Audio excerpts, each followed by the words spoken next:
infelizmente, com uma notícia não tão boa. Diria que duas, que é o segundo caso, pensando na ferrugem, nós temos agora, no outro sentido do município, ao lado do município de Lagoa Vermelha, muitos capões. Um primeiro caso do município seria ali, já não é Nordeste, é Campos de cima da Serra do Rio Grande do Sul, mas é aqui do lado.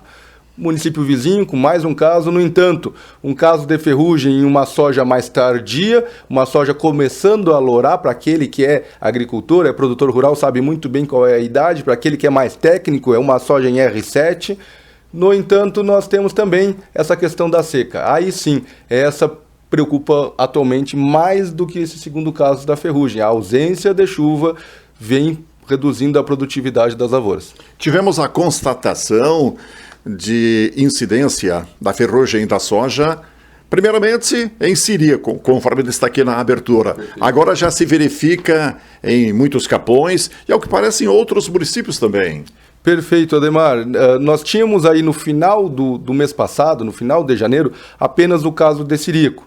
No entanto, agora nós temos casos em muitos capões, surgiram alguns casos em Passo Fundo, 2 casos, temos casos em Erechim e até aqui, que também é muito próximo da gente, Santa Catarina, tem caso de ferrugem no município de Otacílio Costa. Para quem não conhece, é muito próximo a Lages, município vizinho a Lages. Ah, mas é longe? Não é longe. Pensando em ferrugem, é aqui do lado, porque o esporo do fungo vai pelo vento a uma distância gigantesca. Inclusive, na entrevista anterior, alertou de que é uma doença de fácil disseminação. Perfeito. Eu até estava comentando, assim, tentando entender qual era a possibilidade do porquê de um certo atraso na epidemia, porque este ano ela veio um pouquinho mais tarde do que os anos anteriores, e conversando com um colega ali do Paraná, o Lucas Fantin, que é doutor na área de fitopatologia.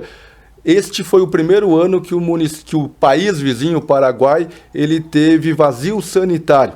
Vazio sanitário, para aqueles que não conhecem, é uma época que aqui no Rio Grande ainda não tem, é uma pena, eu sou um dos que defendo o vazio sanitário, é uma época do ano onde não pode cultivar soja.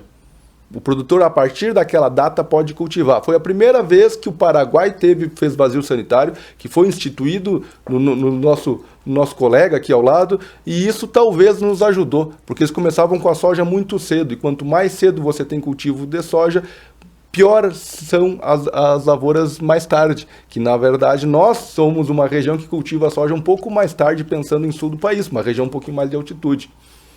As plantações, o plantio do mais tarde sofre consequências. É uma tendência. O que acontece? Quanto mais cedo se cultiva a soja, mais hospedeiro tem para ferrugem. A ferrugem asiática da soja, a principal doença do país, só sobrevive em planta viva. Se você não tem planta viva, ela não sobrevive. E essa é uma grande vantagem. Quando tu faz um vazio sanitário, ninguém está cultivando soja, não tem o hospedeiro no ar, não tem o fungo no ar. A partir do momento que começa a plantar soja, começa a ter hospedeiro. Esse fungo vai multiplicando, multiplicando, multiplicando, até que chega numa época onde ele está praticamente em todas as lavouras.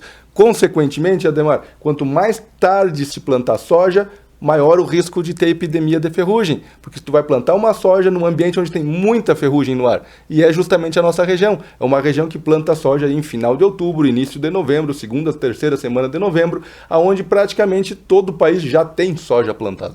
E o produtor tem muito claro isso, José de Alencar? Esse atraso, alguns produtores verificam na prática, eles têm essa noção, pensando na soja da resteva, que é um termo que o pessoal usa para aquela soja plantada pós-trigo, ou pós-cevada, ou pós-aveia, grão para colher. A soja da resteva é aquela que ele plantou pós uma aveia, mas não aquela aveia do pisoteio do gado, ou aquela aveia da cobertura que o pessoal vem matando. É a aveia ou o trigo, ou a cevada que ele planta para colher o grão. E o que acontece? Para colher o grão, o produtor tem que deixar no inverno mais tempo no campo. Então ele vai conseguir colher pela segunda, terceira semana de novembro. Então ele vai estar plantando soja final de novembro, início de dezembro, e daí normalmente o produtor sabe disso. Ah, não, aquela soja do tarde, na resteva, eu tenho que me preocupar mais com ferrugem. Não só naquela, mas principalmente naquela.